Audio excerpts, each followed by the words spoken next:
Hello friends, welcome to my channel. Friends, आज हमारी spoken English का डे 3 है और डे 3 के दिन मैं आपको दिस, डैट, दीज, दोस के यूज़ के बारे में बताऊंगा। आज हम इस वीडियो में जानेंगे कि हम दिस का प्रयोग कब करते हैं, डैट का प्रयोग कब करते हैं, दीज का प्रयोग कब करते हैं और दोस का प्रयोग कब करते हैं। तो चलिए वीडियो को स्टार्ट करते हैं। सबसे पहले नंबर पे है दिस। दिस का मतलब होता है यह है। दिस का प्रयोग पास की एक वस्तु के लिए किया जाता है। कोई भी वस्तु जो आपके हाथ के पास रखी हो, जिसको आप हाथ से छू के बता सकते हैं कि ये चीज रखी है, ठीक है, तो उस केस में आप दिस का प्रयोग करेंगे। सेकंड नंबर पे है डैट। डैट का मतलब होता है वह। डैट का प्रयोग दूर की एक वस्तु के लिए किया जाता है। कोई भी एक वस्तु जो आपके हाथ से थोड़ी दूर रखी हो और आपकी पहुंच से बाहर हो, उसके बारे में बात करने के लिए आप डैट का प्रयोग करेंगे।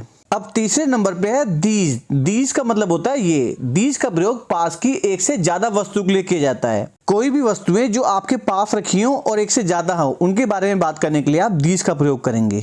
इसी तरीके से चौथे नंबर पे है दोस। दोस का मतलब होता है वे या वो। दोस का प्रयोग दूर की एक से ज्यादा वस्तु के लिए किया जाता है। कोई भी वस्तुएं जो आपकी हाथ की पहुंच से थोड़ी दूर हो और एक से ज्यादा हो, तो उसके बारे में बताने के लिए आप दोस का प्रयोग करेंगे। आई होप आप लोगों को दिस, डैट, दीज, दोस का मीनिंग पता चल गया होगा। आपको दिस, डैट, दीज, दोस से जुड़े सेंटेंसेस को फ्रेम करने के लिए इन दो बातों को ध्यान रखना पड़ेगा। सबसे पहली बात तो ये कि दिस और डैट के साथ इस का प्रयोग होता है, ठीक है। इसका रूल हमें क्या बताता है कि सबसे पहले दिस या डैट आएगा, फिर इज आएगा और फिर लास्ट में ऑब्जेक्ट आएगा।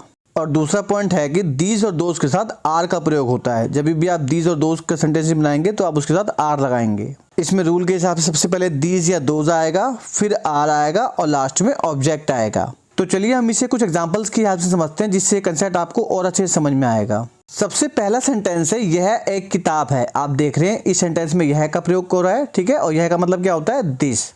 और दिस के साथ क्या लगता है, इज। तो हम लिख देंगे दिस इज। फिर है एक। एक का मतलब होता है ए और लास्ट में आएगा किताब। तो किताब को इंग्लिश में क्या बोलते हैं, बुक। तो सेंटेंस क्या बन जाएगा, दिस इज अ बुक। दूसरा सेंटेंस है यह एक तकिया है। दिस इज अ पिलो, ठीक है। तकिए को बोलते हैं पिलो। अब अगला सेंटेंस है यह एक चाकू है, ठीक है। तो ये सेंटेंस कैसे बनेगा, दिस इज अ नाइफ, ठीक है। क्यों, क्योंकि चाकू को हम क्या बोलते हैं, नाइफ। तो सेंटेंस क्या बन गया, दिस इज अ नाइफ। अब चौथा सेंटेंस है यह एक अंगूठी है। तो इसको आप कैसे लिखेंगे, दिस इज अ रिंग। क्या लिखेंगे, दिस इज अ रिंग। इन सभी सेंटेंसेस में आपने क्या देखा कि मैंने सभी सेंटेंसेस में दिस के साथ इस का प्रयोग किया हुआ है। और मैंने आपको एक बात पहले ही बता रखी है कि दिस का प्रयोग हमेशा पास की वस्तु के लिए किया जाता है, वो भी सिर्फ एक वस्तु के लिए, ठीक है। तो आप ये अज्यूम करके चलेंगे कि जितनी भी सेंटेंसेस लिखे हुए इसमें जो वस्तुएं हैं ये किसी पर्सन के पास रखी हुई हैं, जिसको वो छू के बता सकता है कि ये वो चीज़ है। इसलिए हमने इस केसेस में दिस का प्रयोग किया है, ठीक है। तो चलिए अब हम आगे बढ़ते हैं। अब हम डैट से जुड़े सेंटेंसेस को फ्रेम करेंगे। पांचवें नंबर पर सेंटेंस है वह एक दवात है। वह को बोलते हैं डैट और डैट के साथ क्या लगता है, इज। तो आप लिखेंगे डैट इज। फिर है एक। एक को बोलेंगे एन। फिर आएगा लास्ट में ऑब्जेक्ट। तो ऑब्जेक्ट है दवात, जिसको इंग्लिश में बोलते हैं इंक पोट, ठीक है। तो सेंटेंस क्या बन जाएगा, that is an inkpot. अब छठा सेंटेंस है वह एक मस्जिद है। That is a mosque. मस्जिद को बोलते हैं मॉस्क्यू। तो सेंटेंस क्या बन गया, डैट इज अ मॉस्क्यू। सातवां सेंटेंस है वह एक संदूक है। That is a box. अब इसका आठवां सेंटेंस देखते हैं, वह एक मंदिर है। That is a temple. मंदिर को क्या बोलते हैं, टेम्पल। तो सेंटेंस क्या बन गया, डैट इज अ टेम्पल। इन सभी केसेस में आपने क्या देखा कि मैंने डैट के साथ इस का प्रयोग किया है। और आप लोगों को भी सेंटेंस को फ्रेम करते समय इस बात का खास ध्यान रखना है कि दिस और डैट के साथ हमेशा इस का प्रयोग किया जाता है। और एक बात तो मैं आपको पहले ही बता चुका हूँ कि डैट का प्रयोग दूर की एक वस्तु के लिए किया जाता है, ठीक है। जो भी चीज़ आपके हाथ से दूर हो, जिसको आप छू के ना बता सकते हो, तो उसके बारे में बताने के लिए आप डैट का प्रयोग करते हैं। तो चलिए अब हम आगे बढ़ते हैं और दीज से जुड़ी सेंटेंसेस को फ्रेम करते हैं।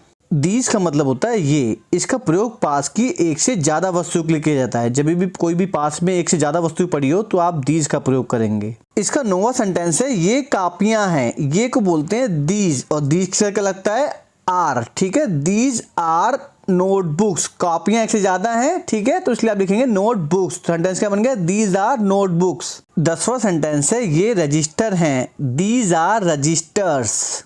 अब इसका 11वां सेंटेंस समझते हैं, ये छड़ियां हैं। ये को बोलते हैं दीज और दीज का लगता है आर और छड़िया को बोलते हैं स्टिक। क्योंकि छड़िया एक से ज्यादा है तो इसको लिखेंगे स्टिक्स। तो सेंटेंस क्या बन गया, दीज आर स्टिक्स।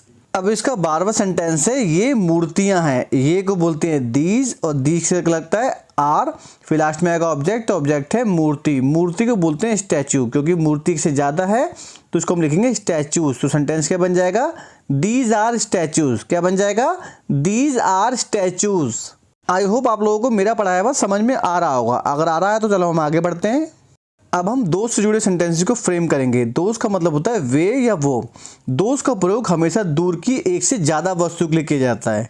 जैसे इससे जुड़ा हुआ 13 सेंटेंस है, वो तुम्हारी किताबें हैं, तो सबसे पहले आप लिखेंगे वो को बोलते हैं दोस्त, और दोस्त का आता है आर। फिर आएगा ऑब्जेक्ट, तो ऑब्जेक्ट है तुम्हारी किताबें, तुम्हारी को बोलते हैं यूअर, और किताबों को बोलेंगे बुक्स। तो सेंटेंस क्या बन गया, दोज आर यूअर बुक्स। अब इसका 14 सेंटेंस है, वे मेरी चूड़ियां हैं, वे को बोलेंगे दोस्त, और दोस्त का लगता है आर। फिर है मेरी चूड़ियां, जिसको हम इंग्लिश में बोलेंगे माई बैंगल्स। तो सेंटेंस क्या बन गया, दोज आर माई बैंगल्स। अब इसका 15 सेंटेंस समझते हैं, वे उनके नक्शे हैं, वे को बोलेंगे दोज, और दोस्त का लगता है आर।